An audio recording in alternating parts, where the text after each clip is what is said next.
Alors parmi les collabos les plus sournois qui posent problème actuellement, et je tenais donc à les dénoncer via ce nouvel audio, nous trouvons les ethnomasochistes qui se nient, si je puis dire, les ethnomasochistes refoulés, qui cèdent au fascisme des islamistes, de ces néocolonialistes, néo-djihadistes dont j'ai parlé dans le précédent audio, qui ne veulent pas être catalogués de vilains sionistes, qui cèdent au chantage, qui se font culpabiliser et qui, in fine, finalement, sortent de la solidarité avec les juifs face à cette montée du néonazisme et qui donc deviennent eux-mêmes des collabos à néo-nazis et qui, ne voulant pas le reconnaître, en fait, essaient de se trouver des prétextes, des justifications qu'ils peuvent faire reconnaître comme étant des justifications ou des prétextes recevables auprès des gens qu'ils arrivent à manipuler.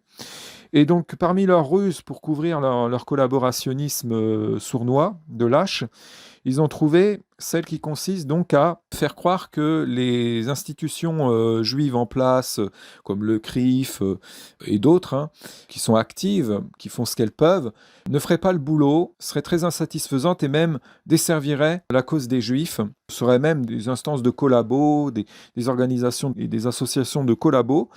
Donc les plus pervers vont même les redéfinir comme étant génératrices de l'antisémitisme. Comme ça leur permet eux de se déresponsabiliser en niant qu'en fait ils cèdent aux antisémites. Ils vont accuser finalement ceux qui parmi les juifs résistent courageusement d'être les générateurs de l'antisémitisme, avec une inversion accusatoire infâme. Et donc il y a beaucoup comme ça de narratifs et de discours de collabos très pervers qui donc tire à boulet rouge sur le CRIF et autres organisations juives pour en fait ne pas reconnaître qu'ils n'ont plus le courage d'être solidaires avec les juifs et s'ils sont juifs eux-mêmes, parce que voilà, il y en a qui tombent aussi dans l'ethnomasochisme, pas tous, mais il y en a certains qui se font retourner le cerveau, retourner contre la judéité, qui sont même conditionnés à s'infatuer d'avoir abjuré du judaïsme et de se retourner contre les juifs, et qui donc vont même renier ces organisations sur lesquelles ils misaient avant, même pour leur défense, etc., face à l'antisémitisme, prennent parti pour ces antisionistes néo-nazis et agissent en collabo, en réinventant les structures, les associations, les organisations de ceux qui, parmi les juifs, continuent le combat courageusement et ne cèdent pas, comme incarnant ensemble le collaborationnisme. C'est quand même assez fou d'inversion. Ça sidère et c'est extrêmement malhonnête. Alors ça, bon, bien évidemment, c'était prévisible. Et ce qui se passe alors, c'est que les fustigations du CRIF et autres commises par ces collabos-là régalent les antisémites qui vont donc les surligner, s'en servir avec leurs fameux « même des juifs le disent ». Regardez, c'est des juifs qui le disent. Ça, ils adorent. On le revoit, ça revient systématiquement. C'est comme quand ils citent des ethnomasochistes qu'ils ont réussi à convertir. Donc, je pense par exemple à des monuments d'ordurerie comme Roger Domergue, qui fait partie de leurs collabos favoris, qu'ils adorent brandir comme référence, en disant toujours, regardez, c'est un juif qui le dit. Ils utilisent certains qu'ils ont réussi à retourner contre la judéité, qui se mettent à fustiger la judéité, et qui finalement s'alignent au discours néo-nazi de criminalisation des juifs. Et ils se servent de ça pour dire, regardez, on ne pourrait pas être antisémite parce qu'on brandit des juifs comme référence. Mais ceux qui le brandissent, ce sont certains qu'ils ont réussi à convertir et à retourner contre les juifs et à réduire à de l'ethnomasochisme. Voilà, donc ce sont des idiots utiles, des traîtres, qui se sont mis au mauvais profit de la cause néo-nazie. Donc Roger Domergue, c'est qu'un exemple parmi d'autres, ils en ont plein d'autres. Et lui, bah oui, il fait beaucoup de dégâts parce qu'avec sa théorie du détraquement par la circoncision au 8e jour, tel qu'il le dit, il parle de dérèglement thyroïdien, je ne sais quoi. Et donc, il y en a qui utilisent cette théorie pour essayer de légitimer de l'antisémitisme en essayant de faire croire que les idées antisémites seraient réalistes. C'est un prêt à feindre une justification finalement à l'antisémitisme, donc avec cette idée que ce détraquement expliquerait des comportements donc immoraux qui seraient, selon ces fous, typiquement juifs. Et cette théorie et sa popularisation ont finalement ont renforcé beaucoup d'antisémites dans leurs convictions injustes et ont cimenté et même exacerbé l'antisémitisme catastrophiquement. Et comme en plus il souligne le statut de docteur de l'individu, hein, à chaque fois, là par contre ils vont surligner le statut, là ils vont valoriser, et voilà, ça impressionne des gens, ils se disent si c'est quelqu'un de cette stature, qui serait un docteur, qui aurait une certaine expertise, ça ne pourrait pas être faux, blablabla, blablabla. Et c'est assez infernal, ce phénomène-là, et ce sont ceux-là, ceux qui se retrouvent retournés contre la judéité, réduits à cet ethnomasochisme, et qui tombent finalement dans une forme de dimitude, qui sont réinventés comme étant les vrais juifs par ces néo-nazis. J'avais expliqué qu'il y avait une redéfinition perverse du mot judéité, même du judaïsme plus globalement, via laquelle ils font croire en fait qu'être un vrai juif, ce serait être collabo avec les antisémites au détriment de son peuple juif, ce serait se retourner contre son peuple et aider les néo-nazis contre les juifs. Et donc, ils font passer par là la vraie judéité digne, les juifs qui résistent et qui ne cèdent pas au fascisme néo-nazi, pour les traîtres, pour les faux juifs. Il y a une inversion des rôles et en fait, les vrais traîtres passent pour ceux qui feraient honneur aux juifs. Là, c'est comme certains qui tombent dans un autoracisme, une auto-blancophobie, si je puis dire, qui se font enquinauder, qui cèdent au fascisme de racistes anti-blancs, par exemple, et qui vont devenir honteux d'être blancs, et qui vont se retourner finalement contre les blancs, qui vont se déculturer. Ça existe, cet autoracisme, cet ethnomasochisme. Et on le retrouve chez certains que donc des néo-nazis ont réussi à retourner contre la judéité hideusement et qui se retrouvent finalement à faire les choux gras de ces néo-nazis qui s'en servent pour essayer de parer les accusations justifiées d'antisémitisme dont ils font l'objet.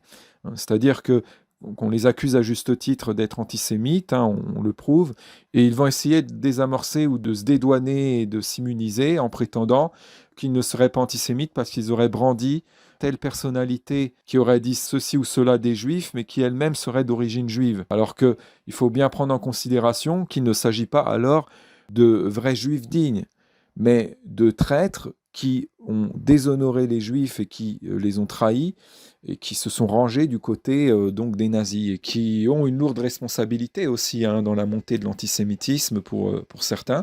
Donc là, voilà, il y en a aussi qui se retournent contre les organisations en place, donc notamment contre le CRIF, et qui aussi font ça par jalousie vis-à-vis du courage de ceux qui continuent le combat. Comme eux ont abdiqué, ils ne veulent pas reconnaître qu'il y a des gens qui continuent le combat et qui sont plus courageux qu'eux, parce qu'en comparaison avec eux, ça met en lumière la lâcheté de ces lâches qui ont abdiqué. Donc forcément, eux, ne voulant pas reconnaître qu'ils sont lâches, qui n'ont plus le cran de continuer le combat, ils cherchent à faire passer ceux qui ont le courage de le continuer pour les lâches en inversant les rôles. Pour des faux défenseurs des juifs, pour des gens qui seraient illégitimes à représenter les juifs et à se revendiquer comme en étant les défenseurs et les porte-parole de l'antinazisme. Donc ils essaient d'en nier aussi les mérites dans le combat, ils essaient de les dévaloriser, de les discréditer, de les disqualifier, donc en les fustigeant. Donc c'est énormément aussi par jalousie et par complexe en fait complexe d'infériorité de lâches refoulés qui finalement en veulent à des gens plus courageux qu'eux de continuer le combat et même d'arriver à faire des choses assez salutaires pour la cause des Juifs et à performer en la matière là où donc les lâches ont abdiqué. Voilà. Et donc forcément, il y a une jalousie vis-à-vis de ceux qui continuent à rester actifs dans l'antinazisme. Et il y a aussi ça chez des non-juifs qui vont jalouser des non-juifs qui sont solidaires avec les juifs, qui ont le courage de ne pas céder au fascisme et de l'antisionisme et qui ne cèdent pas à ce chantage, à l'accusation d'apologie du génocide, etc. Et donc, ils les jalousent parce qu'ils savent qu'ils n'ont pas leur courage et donc ils essaient de les salir, de les diaboliser. Donc voilà, il y en a marre aussi de ces lâches contrariés qui s'autoproclament dissidents, notamment en utilisant des théories du néocomplotisme pour usurper l'intégrité morale qu'ils n'ont plus le courage d'avoir, ou pour certains, n'ont jamais eu le courage d'avoir. Il y en a qui l'ont eu, mais qui n'ont plus le courage et qui ont cédé à ce fascisme d'immoralistes et de néo-nazis, et qui, donc, ne voulant pas le reconnaître, jalousent ceux qui continuent d'avoir ce courage moral, cette combativité dans le combat moral, et notamment dans le cadre de ce combat, cette combativité extrêmement importante contre le nazisme. Et donc, les jalousants, ils cherchent à les rabaisser plus bas que terre, à les faire percevoir comme étant même des gens dangereux, à les disqualifier, à faire en sorte que les mérites de ces gens ne soient pas reconnus aussi. Donc ces lâches ne supportent pas que les personnes valeureuses qui continuent le combat, qui sont vraiment dans des engagements vertueux et qui s'investissent pour les vraies bonnes causes. Je suis obligé de dire vraies bonnes causes parce qu'aujourd'hui, il y a pas mal de gens qui usurpent le statut d'engagés pour la bonne cause et qui ne le sont pas. Ils ne supportent pas qu'il y ait une juste reconnaissance des mérites de ces gens qui continuent à se battre quand eux, en fait, n'en ont plus le courage, et abdiquent et se retrouvent soumis, se retrouvent réduits à un béni-oui-oui mignon-migneux et se retrouvent à se voiler la face en inversant pour essayer de mieux supporter leurs conditions finalement de soumis. Et donc, ils en veulent terriblement aux gens qui gardent une intégrité morale, qui même travaillent à être de plus en plus courageux, qui s'illustrent dans le combat, qui continuent de résister, de se battre pour la bonne cause, qui font montre d'intelligence morale et de sens des responsabilités, qui ont le courage de s'engager et de s'investir pour la justice. Ils leur en veulent de subsister dans l'intégrité morale et leur vouent une haine incommensurable, proportionnelle finalement au complexe d'infériorité qu'ils ont vis-à-vis de ces personnes, qu'ils envient en fait dans le fond. Ils ne l'avouent pas, mais ils les jalousent. Et c'est pour ça d'ailleurs qu'ils essaient de s'en attribuer les qualités aux yeux des gens, qu'ils essaient de les usurper. Ils les miment en fait derrière ça pour essayer de se faire passer eux pour les gens valeureux et essayer de mieux scotomiser alors leur lâcheté et l'immoralité de soumis à laquelle elle les conduit.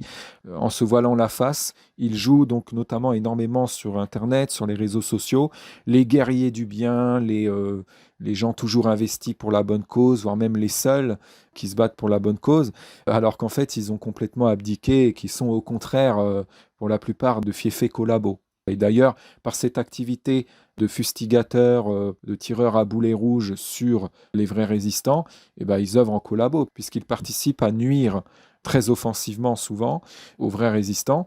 Ils participent à une prédation contre les vrais résistants. Si ce n'est pas physiquement, c'est par de la calomnie, par de la violence sur le plan psychologique, qui peut aller très très loin.